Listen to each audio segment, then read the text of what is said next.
Howdy everybody, Johnny Super here. Going to be doing a quick review. This time it's going to be on the BRK or Brocock Ghost 22 HP. Start at the back and just work our way forward, right? So it's got a Picatinny rail on the bottom here for a monopod, adjustable butt pad. I have this one here has the adjustable day state cheek riser on it, which means it goes up and down as well as side to side. The one that comes stock on this just goes back and forth. It doesn't go up and down. It has an external hammer spring adjustment right here to take power down to about 60% of full power. If you go to min, and then up to max is full power. It's a side lever here. There's your bottle pressure right there, and then there's your regulator pressure right there.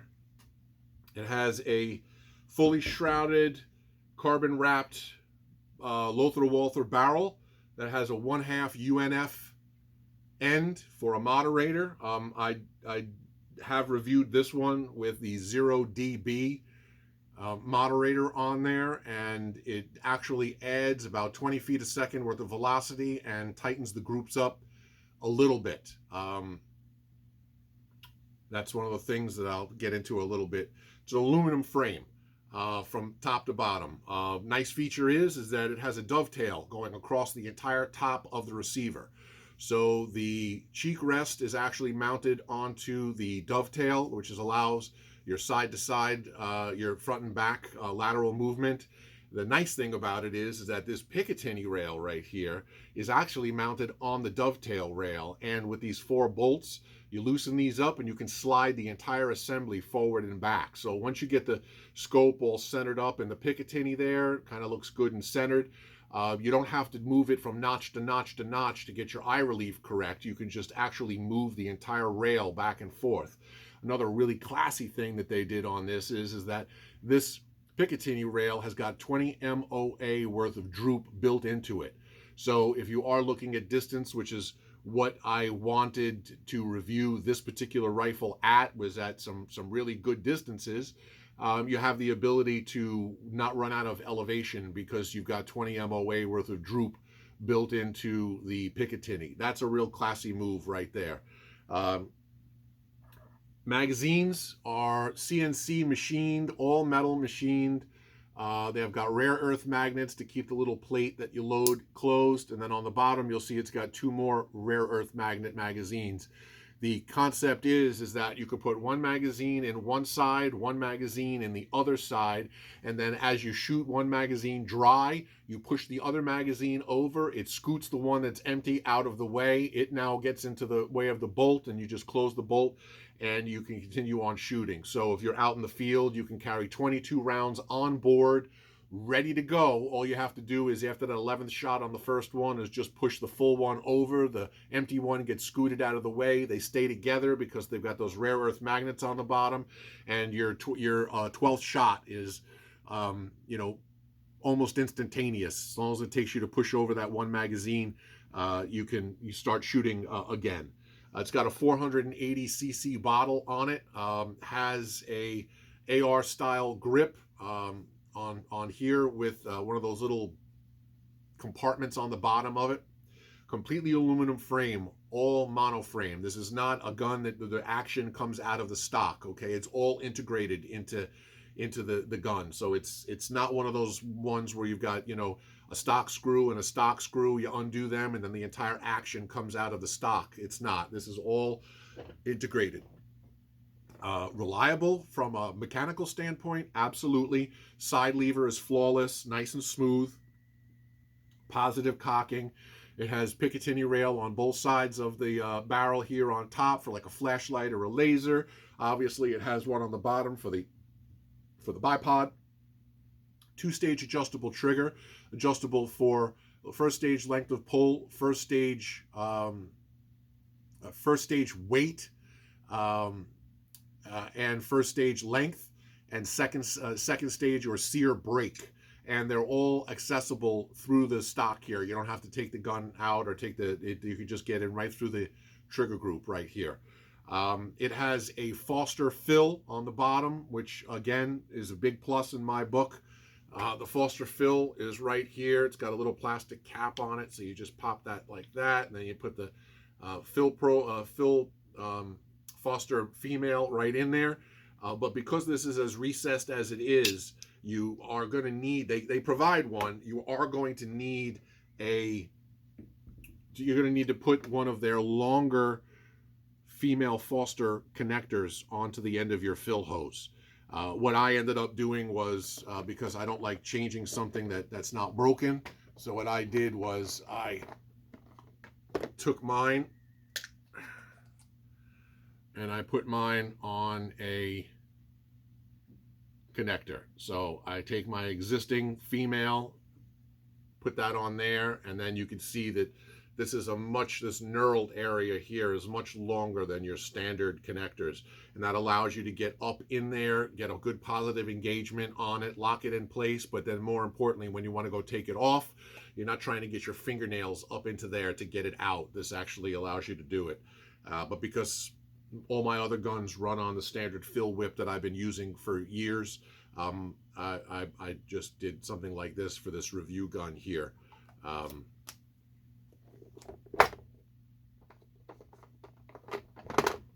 Okay. All right. So, accuracy. This is where my dislikes start. Well, first dislike is the gauge. Okay, you fill this up to 250 bar, okay, but as you can see, my needle is in the red. That's not because I overfilled it. That's because Brocock cheaped out, and they used the same damn gauge on the low power, lower powered, like UK based models, and this higher powered model. They didn't go to a different gauge. So this one here, 250 bar, is all the way at the far end of the red. So it's counterintuitive. Every other air gun that I've ever reviewed, you get the red, you stop. That's why they color it red. Red is stop. This one, you go all the way past the red to the end of the red, and then it's full at 250 bar. They cheaped out on that. They shouldn't have cheaped out on that. The reg came set, Huma reg came set at 1600 PSI, straight from Air Guns of Arizona, which is where this one came from for a review. So I don't like the gauge. Don't like the fact that the magazines are $110 each. $110 each for this little nothing, okay? This little CNC machined nothing. $110, ridiculous. This is a $40, $50 magazine at best. $40, $50 magazine at best. $110 is obnoxious from a price standpoint.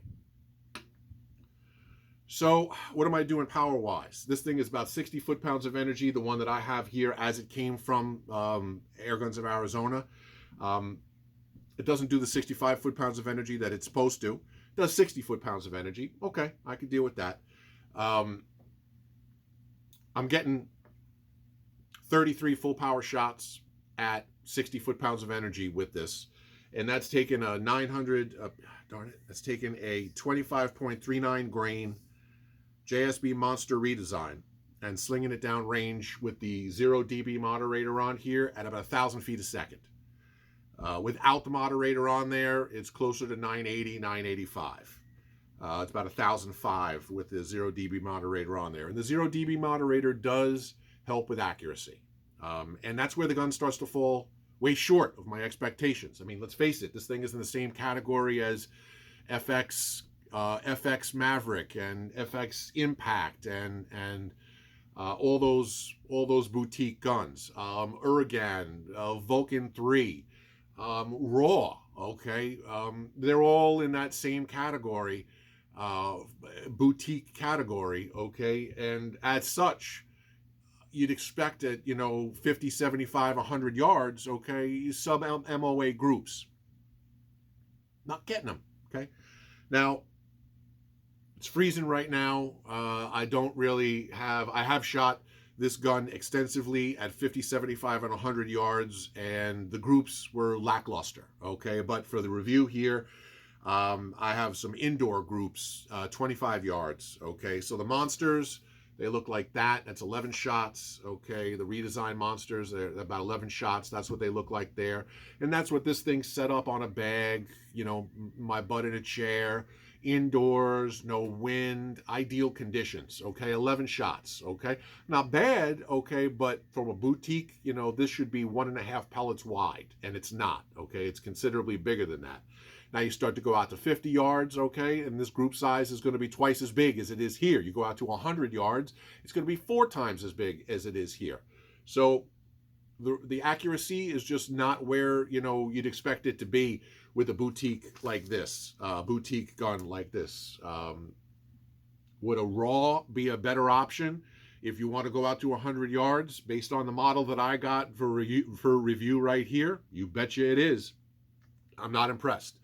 I also was expecting slug accuracy out of this, and I can't get it. Okay, now this has an external adjustable hammer wheel right here. Max is full power, 60 foot-pounds of energy, and then it's got 20 little increments on there, so you could just kind of roll it and turn it and go down to min. That's about 60% of full power when you get down to min, and it's got 20 intervals in between. I've tried 20 different kinds of pellets in this thing. I've tried 15 different kinds of slugs in this thing, and I mean every manufacturer known to man: H&N, Zan, Javelin, Wildman, Nielsen Specialty Ammo, and none of them really group glow in the dark. As a matter of fact, none of them do well at all except FX hybrids. Okay, the 22 grain FX hybrid with this wheel set at power 5, which is taking a 22 grain slug and throwing it down range at about 960 feet a second. I get groups like this at 25 yards. Okay, again, bagged indoors, no wind, should be doing much better than it is. Much better than it is. Came with a custom case, as a lot of these boutique ones do come in. Okay, nice fitted foam inside it. You have to allow for any attachments you put on, so you might need to modify the foam if you're going to put a bipod on it or a monopod on it. But they did allow for a scope to be mounted because it doesn't come with iron sights, so they figure you are going to be putting a scope on it. So that's allowed for it. It has a 1/2 UNF end of the Lothar-Walther barrel, and the barrel goes all the way to the back here. So it's a full-length barrel. But I was expecting better accuracy out of this, and I'm not seeing it. So would a raw be a better option? I think that it would be. If you're looking to go out to an MOA at 100 yards, I'm not, I'm a little disappointed in the accuracy on this. The build quality, top notch. The reliability on it, top notch. It does exactly what it's supposed to. It's smooth. It functions very nicely. The trigger, once you adjust it to your liking, and you set the cant on the blade to if you're a righty or a lefty, and you take up as much of that second stage brake as you want. Eliminate. I only have just a little bit of first stage in here, and then it's going to brake. But accuracy wise, from a review standpoint, I'm not impressed at all. Would a raw be a better option? Yes. The only reason why the Uragan and the Vulcan 3 are not in my, recommendations is personally, I can't get over putting your cheek right on the receiver. And those Uragans and the Vulcan 3s, that's exactly what you're doing. Like, they don't even give you like a piece of plastic over here. Your cheek is just right on the receiver. And for that kind of money, I want a cheek rest on here. This one has an aftermarket Daystate, which is the sister company to Brocock. And this one is adjustable for height and for lateral movement because of that Picatinny rail. 11 shots in 22, 33 full power shots, 55 full power shots if you drop the power wheel down to power 5, which is the way that I have to shoot these hybrid slugs. But that's it. That's my review, and I hope it helps somebody make a decision. If you're thinking about this or the raw, in my opinion, go for the raw.